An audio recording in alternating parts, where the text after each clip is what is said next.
këtë video në kam për një sqarim se janë bë njerëzit me hije, me drejt, duke pa këto 13 vite propagandën e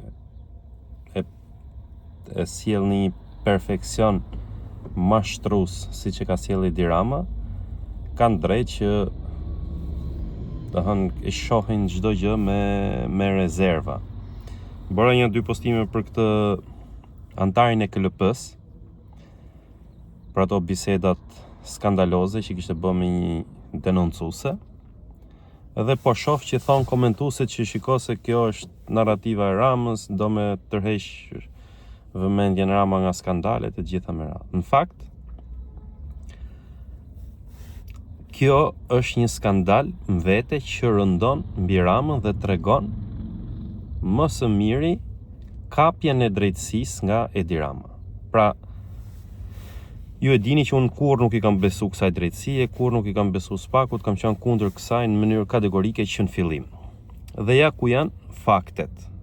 Faktet janë që vetingu në Shqipëri, që mburret Edi Rama që e kemi bërë ne, e ka bërë Partia Socialiste, dhe reforma në drejtësi, për zgjedhja e njerëzve për t'i fut në sistemin e drejtësisë është bërë në mënyrën më selektive të mundshme. Aty janë fut ose njerëz militant të smur të Partisë Socialiste, siç është Altin Dumani për shembull. Ka 10 njerëz që dëshmojnë këtë që Dumani është militant i Partisë Socialiste, ose janë marrë dhe janë përzgjedh njerëz me dobësi, si ky antari i KLP-s, që ka me një ke seksi, ke lodrat e seksit, jo te drejtësia. Dhe fakti që unë e kam publiku dhe kam hedh në rrjetet sociale, është se ky personazh e bën bisedën në zyrën e shtetit.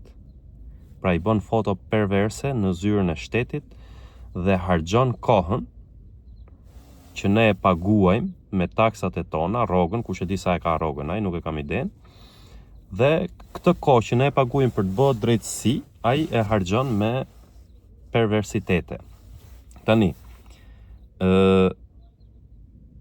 mund të jetë ose do e përdor, e sigurt, do e përdor Edi Rama këtë për të sulmu drejtësinë, po kjo në fakt duhet përdoret nga opozita, nga media, nga çdo njeri i lirë që ka lirin të thotë të vërtetën, se kjo është pikërisht ajo që ka bëjë Edi Rama me drejtësinë. Prandaj e ka pas në kontroll drejtësinë.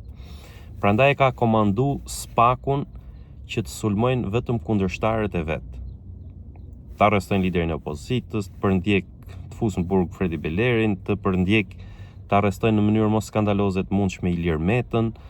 Pra, ku ka pas drejtësia për të bë reprezalje politike kundër kundërshtarëve të vet, i ka bërë. Dhe shembulli më ekzemplar i kësaj është Irena Gjoka. Irena Gjoka një personazh i dënuar, Irena Gjoka një personazh që ka gënjy në veting dhe e ka kalu vetingun. Pra si e ka kalu vetingun kjo, kur njerëz të tjerë nuk e kanë kalu me cene shumë më të vogla dhe më të popërfillshme, nuk e kanë kalu.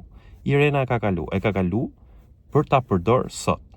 Edhe ky tjetri që ka shku te KLP-ja, edhe një sqarim të shkurtër, KLP-ja është qeveria e gjyqësorit. Pra është këshilli i ministrave, siç është këshilli i ministrave të Edi Ramës, kjo është këshilli i ministrave. Këta vendosin kush do jetë prokuror Spaku, këta vendosin kush do jetë prokuror në X rreth. Pra për nga kompetencat ligjore, personi që bë bisedat perverse, që është publikuar te emisioni Stop, është me kompetenca më të fuqishme se sa Ulsian Çela, prokurori i përgjithshëm.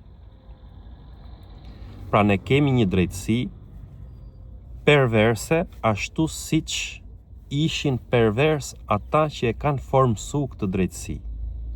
Dhe ata që e kanë formsu këtë drejtësi janë pervers dhe ju do të bindeni, janë Edi Rama me skuadrën e tij të rilindjes dhe njerëzit e fondacionit Soros. Perversiteti i këtyre është e përbashkëta dhe është mënyra se si këta operojnë. Pra kjo është drejtësia, le të dalë Edi Rama tani ta përdoret, thotë unë do ndërhyj në drejtësi, se doli njëri atje që pas kërku favore seksuale gjitha, po kjo nuk është në favor të Edi Ramës. Kjo vetëm sa e rëndon barën që Edi Rama e ka kap, e ka përdor dhe e ka shantazhu drejtësinë. Kështu bën me të gjithë antarët e drejtësisë. Pse nuk vepron drejtësia me çështjen Balluku? Pse filloi me e qep gabim që në fillim, që kërkonte pezullim nga detyra, nuk kërkonte arrestimin? Pse nuk reagon tani që e ka refuzuar Rama ta jap lejen për arrestimin nga parlamenti? Pse nuk vepron kjo drejtësi? Pra, kjo drejtësi që vetë ka bërë një dosje super voluminoze për Irena Gjokën, nuk ka këllqe për Belinda Ballukun, ka bërë dosje voluminoze për Belinda Ballukun, nuk ka këllqe që ta arrestojnë. Pse? Sepse është nën shantazh nga Edi Rama. Shantazhi mund të jetë me video seksuale, me korrupsion, me lidhje deri dhe me organizata kriminale, më thonë persona që kanë njohuri për drejtësinë më shumë se unë. Pra, mos u bëni me hije, mos u bëni me paranoja që e ndoli ky skandali tani se e ka nxjerr Rama se do e përdor. Sigurisht Rama do e përdor çdo gjë, por Rama edhe të mos kishte dalë ky skandal, Rama do përpiqet që ta marrë në kontroll drejtësinë. Rama drejtësisë që kërkon të ndërhyjnë drejtësi, kërkon të ndërhyjnë në atë pjesë të drejtësisë që e komandojnë ndërkombëtarët. Po jo ndërkombëtarët më shoqatat e Sorosit, po ndërkombëtarët shtetet fuqishme si Gjermania, Britania, këta që kanë dhënë para dhe që e ka qelb punën me ta Edi Rama, dhe ata kanë një instrument në dorë. Prandaj unë kam qenë kundër reformës në drejtësi atëherë, se thoja që çdo shtet i huaj, pavarësisht se tani ata po e përdorin për mirë duket, pra se qeveria është e korruptuar, Rama është me lidhje me krimin, jemi narkoshtetet gjitha me radhë, po nuk duhej lënë drejtësia që të përdoret nga shtetet e huaja, sado dashamirë se t'jenë ato me ne. Pra, marrëdhëniet mes shteteve janë marrëdhënie interesash, janë marrëdhënie të përkohshme, nuk janë të përjetshme.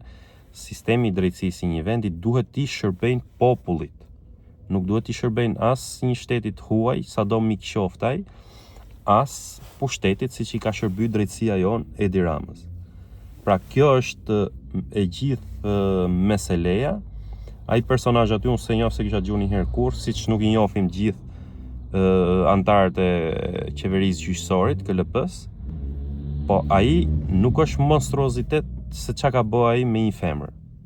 Pra, heqim këtë pjesë se nuk më intereson fare, kush e di çfarë bëhet nëpër zyrat e shtetit dhe nëpër zyrat e qeverisë me këto perversitetet, se këta i kanë edhe zanat, nuk është kjo. Kjo është që po merrem unë me këtë çështje, është se për t'u treguar se këto përmes këtyre metodave e ka shantazhuar drejtësinë dhe e ka përdor për interesat e veta Edi Rama. Pra, mos u bëni me hije, se jo çdo gjë do e përdor ai, nëse thash edhe aktorët e tjerë, opozita, media, gjitha nuk do jenë të çala në propagandimin e kësaj situate. Bëni subscribe kanalit, se dhe shumë pak kemi ngel që të bëhemi 1000, për janë 9 veta më duket kemi ngel. Mos e humbasim tani.